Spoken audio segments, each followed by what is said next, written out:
Le cas Chistera, cette fois-ci. L'entreprise Chistera, titulaire d'un compte auprès du Crédit Agricole, vous fournit les renseignements suivants au 30 novembre N. Alors, vous voyez, là, je vous ai fait tout à l'heure, entre parenthèses, un état de rapprochement au 31 octobre. C'est pas forcément la fin de l'année, vous voyez, on peut la faire, vous voyez, c'est pas grave, le principe est le même, vous le faites toutes les semaines, vous pouvez le faire tous les jours si vous voulez, il n'y a pas de souci, le principe sera le même.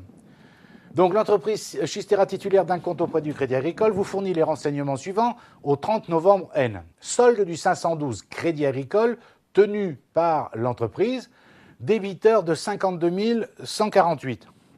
Solde du compte Chistera tiré de l'extrait de compte envoyé par le Crédit Agricole, et le compte est créditeur pour 63 419. Est-ce que vous voyez que, donc, ce n'est pas le même solde? Donc, évidemment, il faut chercher les différences. Donc, la différence entre ces deux soldes peut s'expliquer par les constatations suivantes.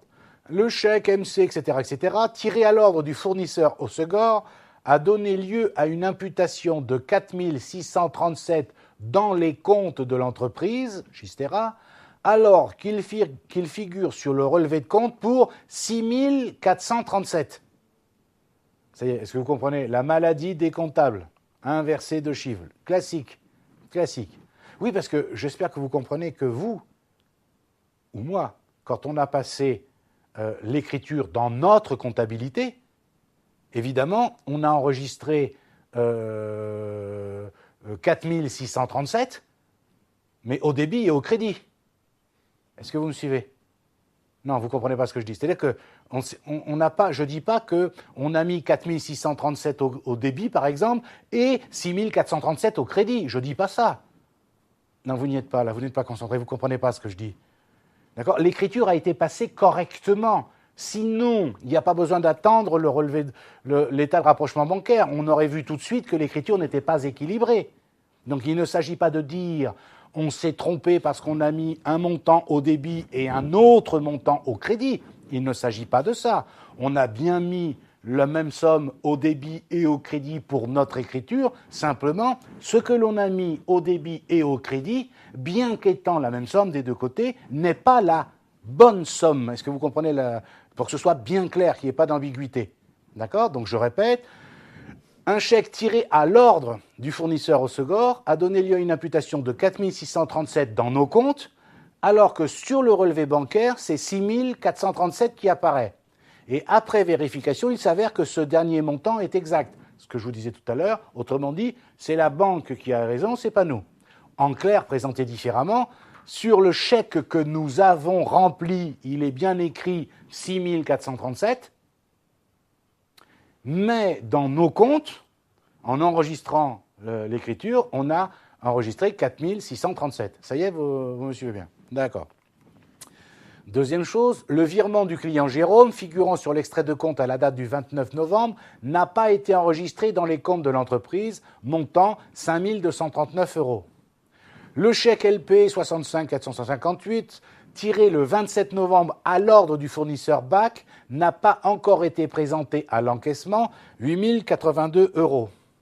Les frais de tenue de compte figurant sur l'extrait de compte s'élèvent à 250 €. Vous voyez, petite différence, ça fait déjà le double de raisons qui expliquent la variation que tout à l'heure. Tout à l'heure, il y en avait que 2, là, il y en a déjà 4. Vous voyez, et après, évidemment, on peut multiplier. Vous comprenez aussi pourquoi vous avez intérêt à faire les états de rapprochement bancaire le plus fréquemment possible, parce que si vous attendez la fin de l'année, vous vous rendez compte que ça veut dire qu'il faut pointer tout ce qui a été débité et crédité sur un an.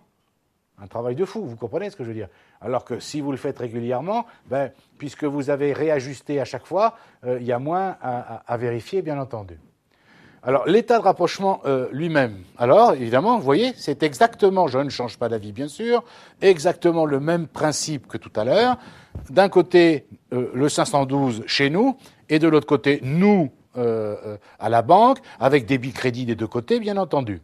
Ensuite, le solde avant rapprochement au 30/11/N, donc 52 148 dans le 512 chez nous, donc, et 63 419 lorsque c'est nous ici au Crédit Agricole.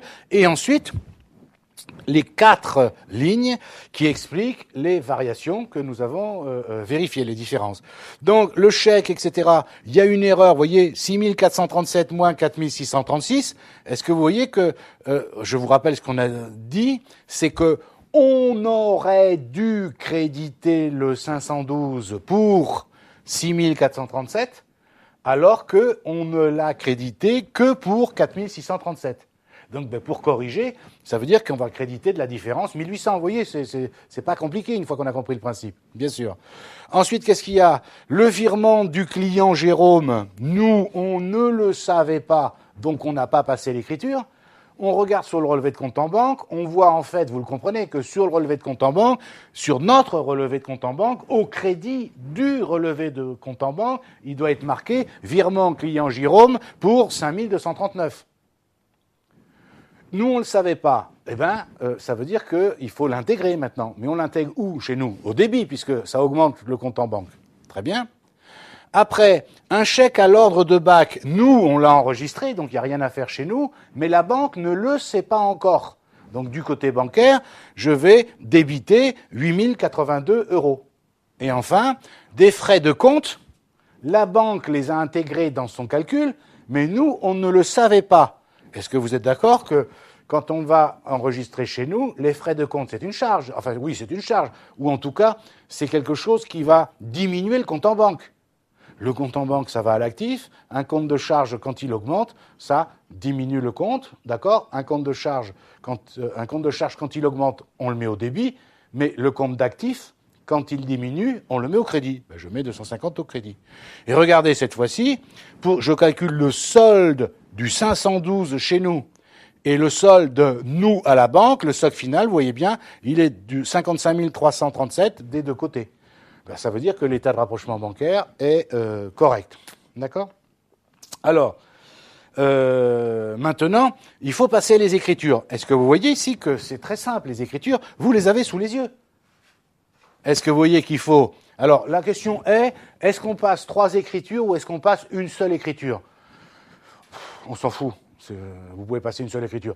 Mais en général, pour éviter les erreurs, autant passer 3 écritures différentes. Mais si vous voulez passer qu'une seule écriture, il n'y a aucun problème. Moi, et vous voyez qu'il y a une écriture, on va créditer le 512 pour 1800, une, on va créditer pour 250, et une, on va débiter pour 5239. Vous voyez, vous l'avez sous les yeux. Donc de ce côté-là, vous ne pouvez pas vous tromper. Donc vous voyez que l'enregistrement comptable, le virement bancaire du client Jérôme, 512 à 411 pour 5239, la rectification de l'écriture concernant le règlement au fournisseur Osegor, 401 fournisseurs à 512 banques pour 1800, et puis l'histoire des services bancaires, 627 à 512 pour 250 €. C'est là où je vous disais tout à l'heure, on fait abstraction de la TVA, parce que normalement, il aurait fallu que sur les frais bancaires de 105 ans, j'aurais dû écrire, par exemple, dont tant de TVA. Enfin bon, c'est pas ça qui pose le plus de problèmes. D'accord? Alors, remarque, bien comprendre le principe suivant, le 3011N. Donc, après avoir effectué les écritures d'état de rapprochement, le solde du 512 chez Sistera présentera donc un solde débiteur forcément de 55 337, ce que vous avez dans le état de rapprochement, chez nous, forcément, d'accord? Mais le compte entreprise Sistera au Crédit Agricole, lui, restera à 63 419. Et oui, parce que le fait d'avoir passé les écritures chez nous, ça n'a pas d'incidence sur chez nous à la banque. Encore une fois, quand on passe les écritures, c'est chez nous, c'est pas à la banque, bien sûr. C'est d'accord? Très bien. Alors, qu'affronte-t-on maintenant? Donc, ça veut dire qu'on va de plus en plus essayer de complexifier le dossier. Alors, les établissements frontons vendent des articles de sport. Ils ont un compte ouvert à la BNP.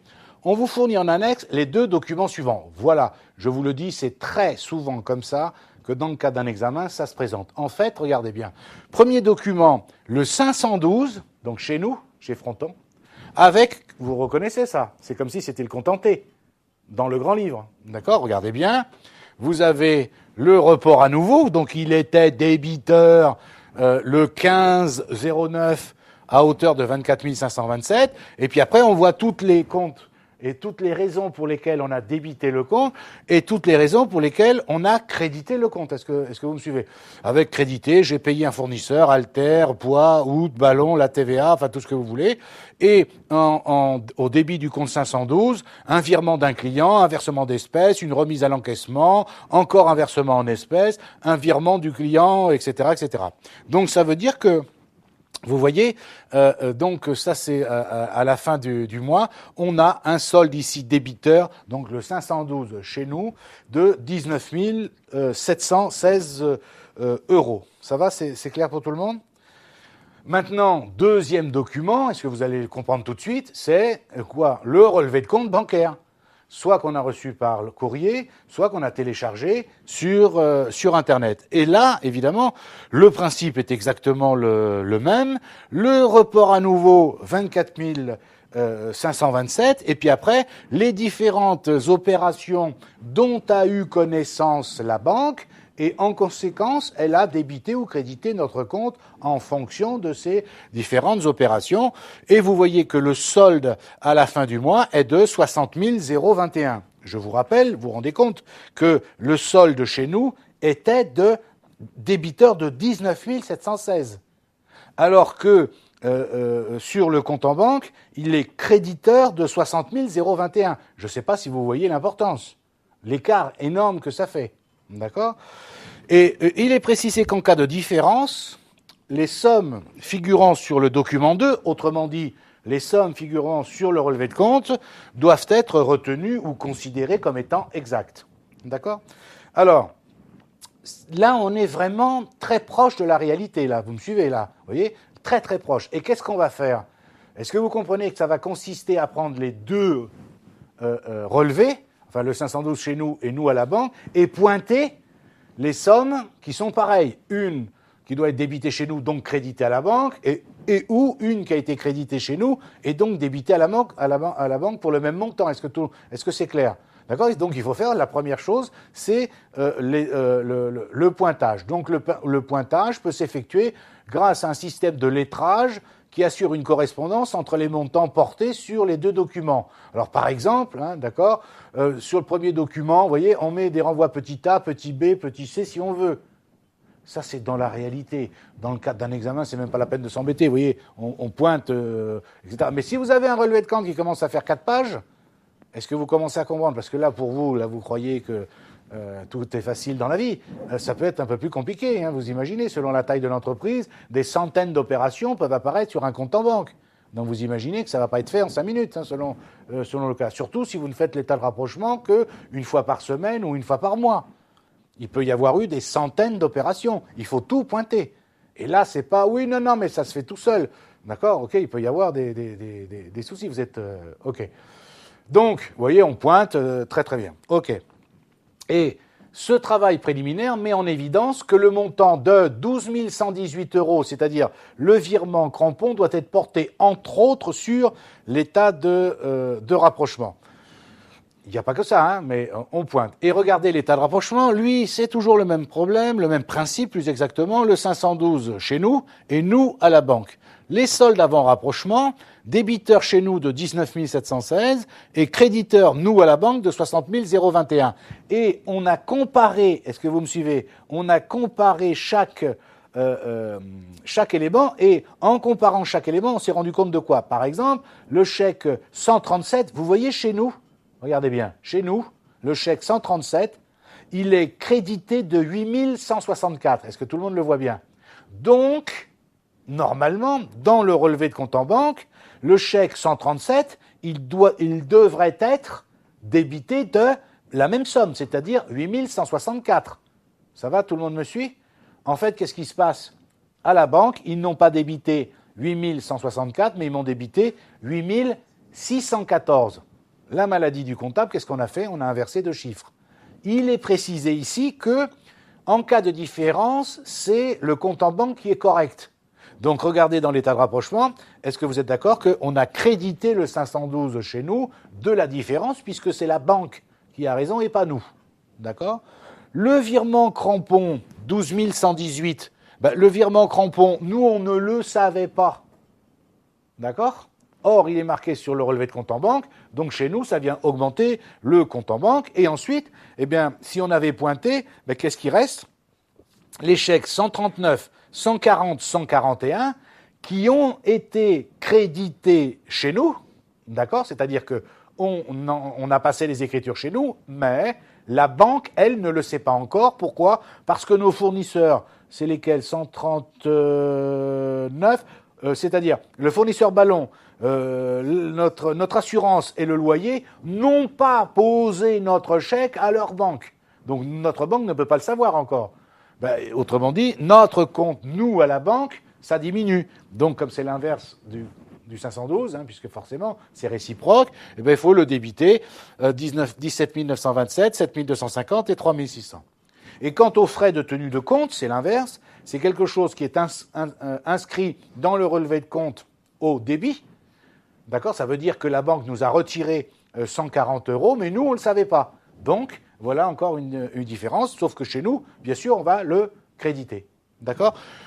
On fait les totaux et on vérifie bien que les soldes sont les mêmes. Débiteur chez nous de 31 244 et créditeur de 31 244, nous, à la banque. Donc quand on passe les écritures pour l'enregistrement comptable, d'accord, 512 à 411 pour le client, le virement du client Crampon, 401 à 512 pour rectification de l'erreur que nous avions faite, et 627 à 512 banques pour 140 €. Encore une fois, et une dernière fois, quand on demande de passer les écritures, on ne passe que les écritures chez nous, pas les écritures de nous à la banque, par définition. OK? Donc, voilà, vous voyez que ça commence à se complexifier un petit peu, mais en fait, quand on a compris le principe, c'est toujours pareil.